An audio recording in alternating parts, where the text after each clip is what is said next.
Peace, family. Back at you again. Chance Smith, YBI, Young, Black, and Intelligent. Today, we're about to talk about what a lot of people been talking about, and it's kind of been a topic of discussion. And of course, I'm a touch on it a bit, and excuse my shirt, I spilled water on my shirt, washing my face. But I'm gonna talk about basically Gayle King. And first off, as we all know, the news with Kobe, rest in power, Kobe and Gigi, all the other individuals who were unfortunately on that helicopter flight and a part of that tragic day that many of us will all remember for years to come. But on that note, a lot of people have been talking about Gayle King and the Lisa Leslie interview and the questions she asked about Kobe Bryant and the references that she made to the rape case and how she, if you've seen the interview or you've seen clips of the interview, you know what we mean. She basically unnecessarily brought it up, and then she still kind of pressed the issue again kind of at the end. But shout out to Lisa Leslie. She handled herself perfectly. She handled herself extremely well. And the way that she responded was the way your sister would respond, or the way anybody within our community would expect somebody to respond, even if Lisa Leslie disagreed. And she felt, all types of the gossip and the rumors in the case was true. We know the code. You don't go on TV, especially in a moment like this, and go in and speak on that, or go and speak on somebody like that, like she said, I would consider a brother in that light. So the way she handled herself was well, and I'm going to go into that because initially when she asked her the question, she went to the case. Lisa Leslie, she went to the case and how it got settled, and she spoke on Kobe's character. And that's what I loved. And she used a real deal example where she said, I know guys in the NBA. I got individuals that are like brothers to me in the league. And they call for women. They send for women. And sometimes if I know them, I'll do that for them. Kobe never did that. You know what I'm saying? And then at the end, towards the end of the interview, when she tried to press her and say, well, how would you know? And where would you know it? And of course you say that. And it's like, that's when she really got out of line, because Lisa Leslie had already given her point. And this is what we call, this is really the topic of this video. And I'm going to go in depth on some other examples. It's called double speech.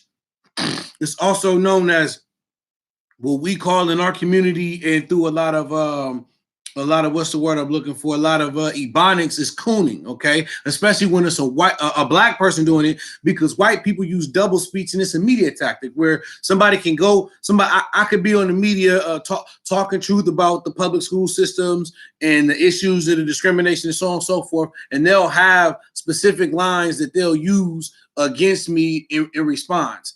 And they'll say, well, actually, we have these stats to say the public schools are successful with this, and this. And then I can say, okay, sir, well, what about the institutional racism in the public school systems? Then they'll go back, well, based off our data, the public school systems are saying this, and this, or we have positive results. So they continue to remove you from the camera or take you off the double screen and start to push their narrative to the viewers who are watching, the individuals who are watching and being programmed. And this is called double speech. This is where they'll also do things like try to make a joke about it or belittle you. You know what I'm saying? Or they'll throw or they'll say a code word like such and such conspiracy theorist this. Or like even if you're familiar with Tariq Nasheed, he is explained on many occasions.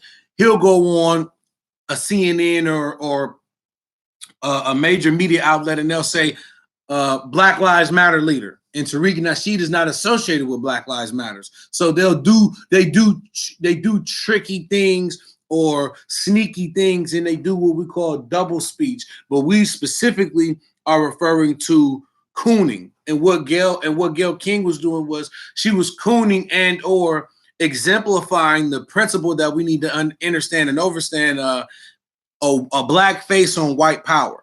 So they go and put a black woman in a position with another black woman to bring up an issue in which the white community or the white power structure or the white media influencers want her to address.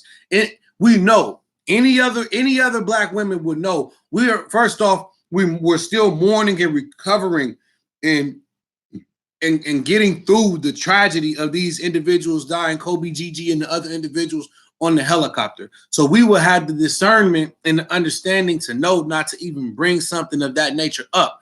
Yet she's being told what to do. She's being given that narrative. Now, luckily, well, beautifully and fortunately, Lisa Leslie handled it in the manner that she did because she addressed it. She didn't allow herself to get caught up in what she was talking about, which was Gayle King in regards to basically following the narrative that she was pushing, because she basically was setting Lisa Leslie up. And you have to understand or understand this in the media as well. They'll set you up for a response based off the question or the way they word the question, because she was setting her up to say, well, as a woman, I do still feel some type of way about that. As women, we should feel some type of way about predators and so on and so forth. So she's basically trying to throw her a oop to go and start to, degrade Kobe or talk down on Kobe or bring up a frivolous case that's already been thrown out and dealt with and closed on Kobe. And then even in the end, she continued to try to push it. This is an issue that we see day to day in media, as many people have already connected Gayle King to Oprah and a lot of the things that she's doing in regards to basically not addressing Harvey Weinstein, allegedly about to expose Russell Simmons, and pulling back on Russell Simmons' documentary. I've heard that HBO may be picking up the documentary. I'm not sure how true that is. That's just a rumor I've heard. But Oprah has been connected as well in this, and we're starting to have more people wake up and see how certain people within the black community or certain black celebrities treat the black people in the community, or how certain black celebrities right now are hopping on this so-called feminist movement or this Me Too movement and trying to call out or actually calling out certain black celebrities or black men who have taken advantage of women or had a past where they may have had a case or some type of dispute with a woman, and trying to focus on the black men, yet not calling out white men who are known offenders, who have been known openly, or it's a open secret that these individuals have raped women, been accused of molesting women, sexual abuse, so on and so forth. So the community is starting to see this and analyze this and address this, and this is great. This is great. This is how we need to start to wake up and understand and overstand what a media narrative is, how the media narrative will always and has always and will always be to destroy the black male. Another quick example of double speech through the media.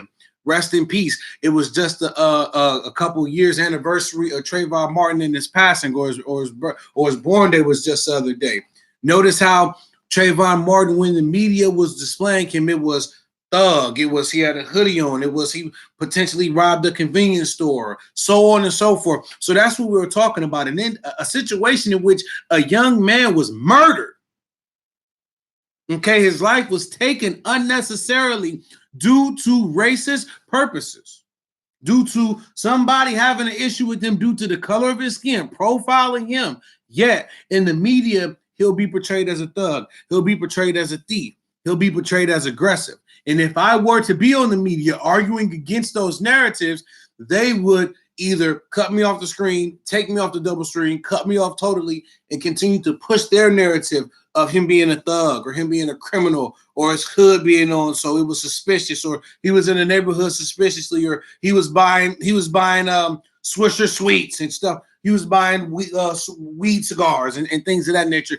They do those things in the media. It could be something as simple as a black, and I've seen this. That's why I'm using this example. A black man can be murdered, or a black man can be killed by a racist potential white a racist white supremacist, or killed in general by another black man, or be dead, or however the situation arose. The media will bring that up and show such and such Leroy Harris such and such was murdered such today, and then it'll go into, oh, this was his criminal history. Oh, he owed back child support. Oh, he had this case. He had this abuse case, or he had this alleged assault case. They'll go into all types of negative things about a black man who he just lost his life. So this is that's once again part of that media double speech or double talk. And then of course with the programming, and it's many documentaries that you can watch, or you could just type in, media, worldwide media scripts or national media scripts, and you will start to see that a lot of this media is ran on a script. So you can watch the media from northern part of America to the southern part of America to the Midwestern part, and most of the media narratives on the local channels will be the same in regards to a lot of the national stories that will be talked about or will be discussed on the news worldwide that everybody in America for sure would see. They'll use the same lines, same scripts, same talking points, same jokes, because we have to never forget that anything we watch on the television is to program you. So you got to ask yourself, what programs am I downloading? What programs are being pushed towards me? Because that's why they call it television programming or media programming, because they want to program your mind. So whenever we watch television or whenever we're viewing something on the TV, we have to ask ourselves, or we have to be conscious of what we're downloading. Because what Gayle King tried to do was get us to download the programming of a rape case that was already closed out and had been done and settled with for years. And ask yourself this as well. They talk about this case, and she brings this up, and she'll be the one to bring this up. And understand and overstand, they chose her specifically to do this, the same way they chose her specifically to interview R. Kelly. Because like I said, they love to say, they sit back in the office and they don't want to do it. They know they'll take a hit for doing it. So they say, you know what? We'll just use our Negro minions. Shout out to Tariq. We'll just go use Gayle. She'll do it.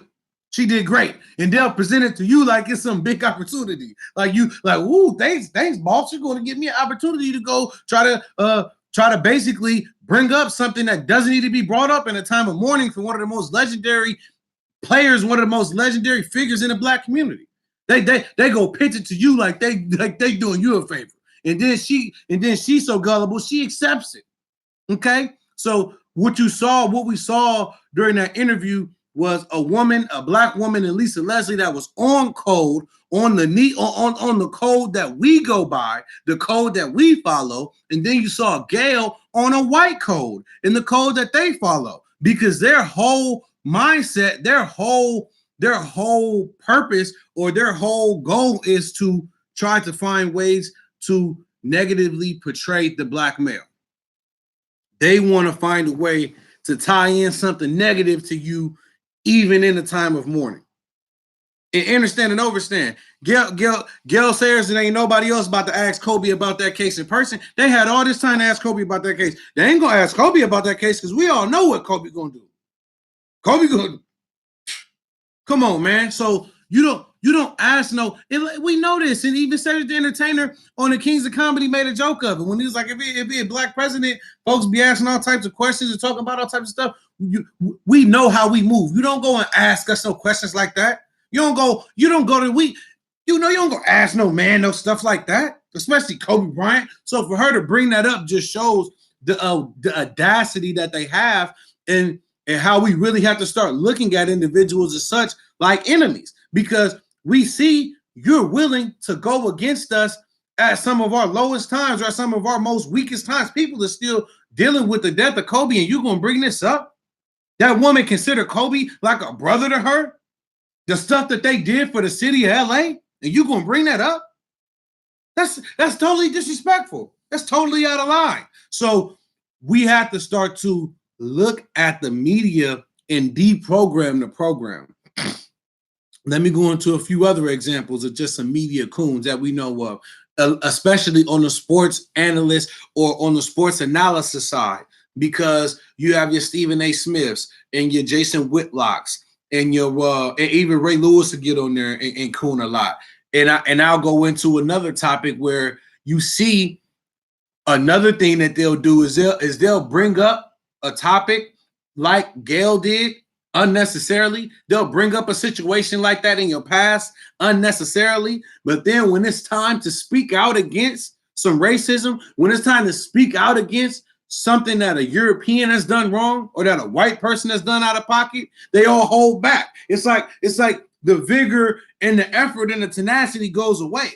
Prime example, the hatred that Lamar Jackson had received when the sports commentator had said it's his dark skin that allows him to be able to hide the ball when he runs the RPO play. His dark black skin, his dark brown skin allows him to not be allows it him to have an advantage, so teams can't see the ball. You can't see the ball with his brown skin, his black skin, and the black jerseys. Now, individuals as Jason Whitlock, Stephen A. Smith, and others had the opportunity to go out there and call a spade, but many of them cooled off. They eased off of it. The comment was unnecessary, but I don't think people should call for his job. So you see what I'm saying? They go all into that. We're not even asking about the man's job. We asking what would make this man say this? How speak on the fact that the comment was out of context and out of line. So when this whole situation is going on and they're discussing it on First Take, the only individual that I felt like was really pressing the issue or really speaking to how out of pocket this man was for the comments was Molly Karam. Because she was saying, well, because a lot of them were saying, well, he tried to kind of put it in context, and I see what he was saying, but he just shouldn't have said it because we live in those types of times. When honestly, he basically is saying he has black skin and your black skin is giving you an advantage, which is really no football analysis, because when you look at Lamar Jackson's skin, his skin is not the same color as the ball. And then they went and go ask Richard Sherman about it. And then Richard Sherman gets on code too and kind of on the off code and kind of eases off of it as well. And then he's all, well, I know the guy, he's not that type of guy. And, the ball is dark. And there was times where we didn't see the ball. Instead of really speaking truth to power and saying the comments are out of context, they don't make sense to me. And I don't know how those comments are relatable to the football game or the game that we're playing. They're unacceptable. Dude, you can say something even that simple and not even go in on them, because they're not gonna go in. They're not gonna talk about racism, white supremacy, in the component of racism, white supremacy that exists in the national and local media, worldwide media. They're not gonna get on that. So they could have at least said, and that's what Molly Karen was saying. Well, she's like, it's out of context though. Like we're. And then in his apology, he still tries to make it seem like it was some football analysis mistake when there's no football analysis in the color of somebody's skin in reference to a game. So I even saw there, Molly Karam was more willing to speak on how out of line he was to make those comments about Lamar Jackson than even Stephen A. Smith and, of course, Jason Whitlock and others. It's like when some white people go out and do some egregious shit, they get a pass. It's like, oh, and even Tariq, because I was listening to Tariq earlier, and he had even played a little clip of Gayle, and she was, basically like, Harvey Weinstein. Basically, she was caping for Harvey Weinstein. I don't know exactly what she said verbatim, but she wasn't calling them to the fire like you should any male that is alleged or basically is known to do inappropriate things to women. It's not a thing that it's a black thing or a white thing or anything. It's a male and female thing. Males shouldn't do that to females. Yet we see the black-white play a part in it when individuals like Gayle King want to cape for Harvey Weinstein, but she wants to bring up a case about Kobe as people are still mourning his death. See, this is what we mean when we say racism, white supremacy exists within the media. This is what we mean when we say they put a black face on white power. Okay?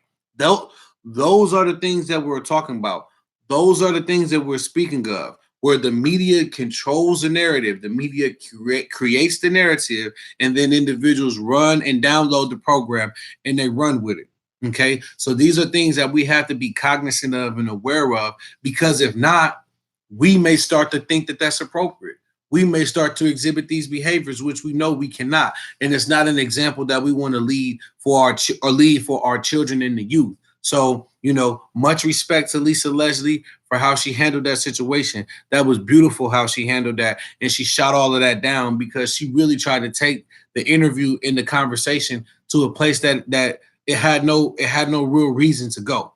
it had no reason to go there. So we have to be aware of the war on black people within the media. You have to start to be cognizant of what you see in the media. We have to start showing images of black superheroes, black comics. Support this brother. He does Black Sands Entertainment, and I just supported one of his DVDs, and I like it, and I hope that he continues to expand and evolve everything that he's doing. But it's basically a black animation series. We have to start making sure that we aren't allowing our children to just straight watch mainstream TV and get bombarded with all of these commercials of white people and white people smiling and white people getting cars and white people at the insurance agency and white people doing all of these things. And then when we see the black people, it's in an entertainment basis, it's in a rapper basis, or a basketball player basis, or a criminal basis, or in a negative light.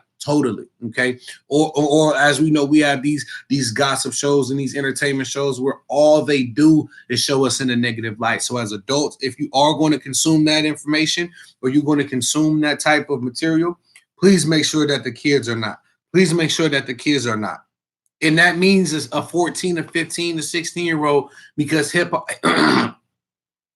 hop wise and housewives and all of these of Atlanta and these shows, that's not a positive image for our young women to even see into adolescence, into young adulthood. So we have to be aware of the negative media portrayal of black people, and we have to be aware when individuals are doing interviews, and even like with R. Kelly, because I think they shouldn't have did that interview, because a lot of people, we laughed at it and it was funny and it was wild and yada yada, but he really wasn't ready to get out there and speak and do that interview.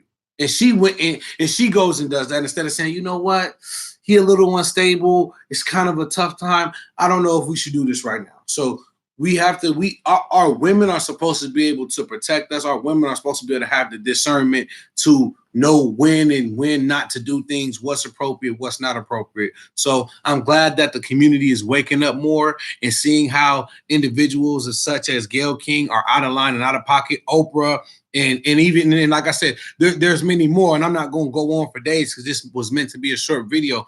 But like I said, we have the Stephen A. Smiths and the Jason Whitlocks and many other people who are a part of this media cooning. They get on here and they spend more time attacking black individuals and not taking a stand with black individuals. They take a stand against, even in opportunities where we all know that they should. So, like even we know that won't be a topic on any sports, on any sports shows for at all. They won't go and address the fact that she brought that up and how inappropriate it was and how she tried to tarnish the legacy and the memories that we have of Kobe Bryant, because they know that's too touchy of a topic. So that's why we do need people to start to subscribe to the Urban X and Urban X TV and the Black Magic 363 and the Tariq Nasheed and the many others in the YBI Academy, like myself and many others, because we need more black media.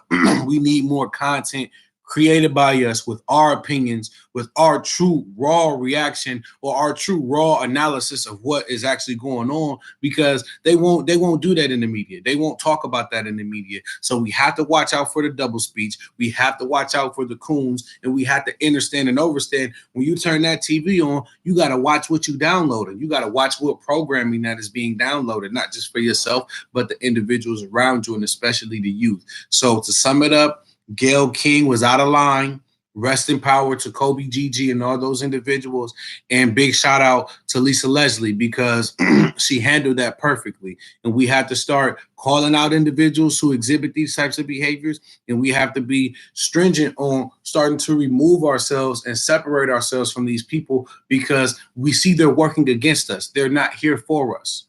They're here to diminish or to tarnish us. And therefore, we have to remove ourselves from them. Because we know we're not perfect, but there's a time and a place for everything. And we know that she had terrible timing. That is not the time to do that whatsoever. So I'm probably going to come back with another video here in the next few days addressing capitalism and some of the issues that we deal with that family. So be looking out for that. But until then, peace and love.